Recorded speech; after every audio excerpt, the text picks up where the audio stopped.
पति पत्नी जीवन भर बीत जाता है, लेकिन एक दूसरे को समझ नहीं पाते। एक ही छत के रहते रहते पूरी जिंदगी बीत गई, अब बुढ़ापा में आ गया, फिर भी वो समझ नहीं पाता। हम पढ़े, पति है तो पत्नी के मन को पढ़े, अगर पत्नी है तो वो पति के मन को पढ़े कि क्या क्या काम को देखकर, मेरे क्या कृत्य को देखकर वे नाखुश हो जाते। लेकिन आदमी बूढ़े हो जाते फिर भी एक दूसरे को समझ नहीं पाते। एक बार क्या हुआ, एक बूढ़ी मां मर गई।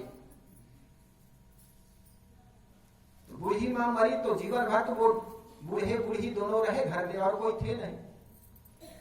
लेकिन जब आज बूढ़ी मर गई तो डोकरा को भी ऐसा लगने लगा चलो छुटकारा मिला। होता है ना कई बार, जीवन भर जिनसे लड़ लड़ के जी रहे हो, आज मर गई तो आपको भी ऐसा लगता है चलो बड़ा आराम मिला। तो वो डोकरा को भी ऐसा लगा कि आज आराम मिला। लेकिन जैसे अर्थी बांधे और अर्थी बांध करके गलियों से होकर के ले जा रहे थे,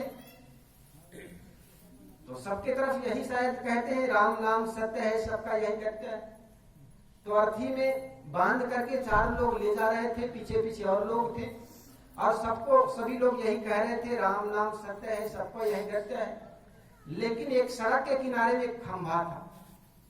वो बुढ़िया जो मर चुकी थी ना, खाट में लेटा करके ले जा रहे थे राम नाम सत्य है, सबको यही कहते हैं। जैसे ही वो खंभा से टकराई, वो बुढ़िया तो एकदम ऊं करके जाकर के बैठ गई, उठ के बैठ गई एकदम से। आगे वाले लोगों ने कहा भाई पीछे से कोई आवाज की है क्या? नहीं साहब हमने तो नहीं किया। पीछे वालों ने आगे से कहा आपसे आवाज हुई? कहे नहीं किए। आवाज कहां से आई? नीचे रखो, बोलिए सदगुरुदेव। तो डोकरा ऊपर ऊपर से कहे हाँ भैया, लेकिन अंदर से कहे ना जाने आफत और कितने वर्ष चलेंगे मेरे साथ। कहा जाता है 10 वर्ष वो बुढ़िया और जीवित रही, और दोनों में पहले की भांति भाई और खिटिर पिटिर करते करते अपनी जिंदगी जिए। एक दिन बुढ़िया फिर मर गई। 10 वर्ष जीने के बाद बुढ़िया फिर मर गई बेचारी। और मर गई तो वैसे ही अर्थी बनाकर फिर ले जाने लगे। राम नाम सत्य है, सबका यही गत्य है, राम नाम सत्य है, सबका यही गत्य है। लेकिन जैसे खंभा के पास गए, डोकरा कहने लगे खंभे बचा के। जो कह रहे थे राम नाम सत्य है, उन्हीं के साथ डोकरा भी कहते खंभे बचा के, राग अलाप देते थे। लोगों ने कहा ये आवाज क्या, कहां से आ रहा है? खंभे बचा के। तो बूढ़ा आदमी से पूछा भाई साहब क्या बात है, आप क्या चिल्लाते हैं? ये खंभे बचा के। कहे भाई साहब ये 10 वर्ष पहले ना ये बुढ़िया ऐसी फिर मर गई थी, और यही खंभे के पास आकर के ऊं करके फिर जग गई थी। तो मैं यही सोच रहा हूँ वो खंभा बचा के भैया 10 वर्ष तो आफत झेला हूं, आगे और न जाने कितने वर्ष झेलना पड़े, तो वो खंभे बचा के। जिंदगी बीत जाती है साथ रहते रहते, लेकिन एक दूसरे को समझ नहीं पाते। तो हम जिन लोगों के बीच रहते हैं उनके साथ सुंदर बर्ताव। कभी कोई गलती कर जाए तो उस गलती को लेकर बार बार लड़े मत।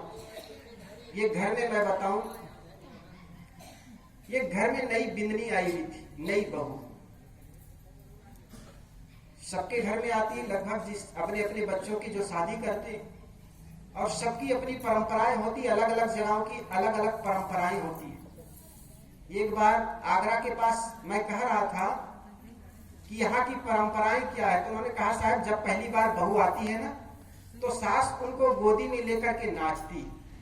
ऐसा होता है कहीं कहीं। बहू जब पहली बार आती है तो सास गोदी में लेकर के नाचती है, बाकी शेष दिन तो बहू नचाती है उंगली से।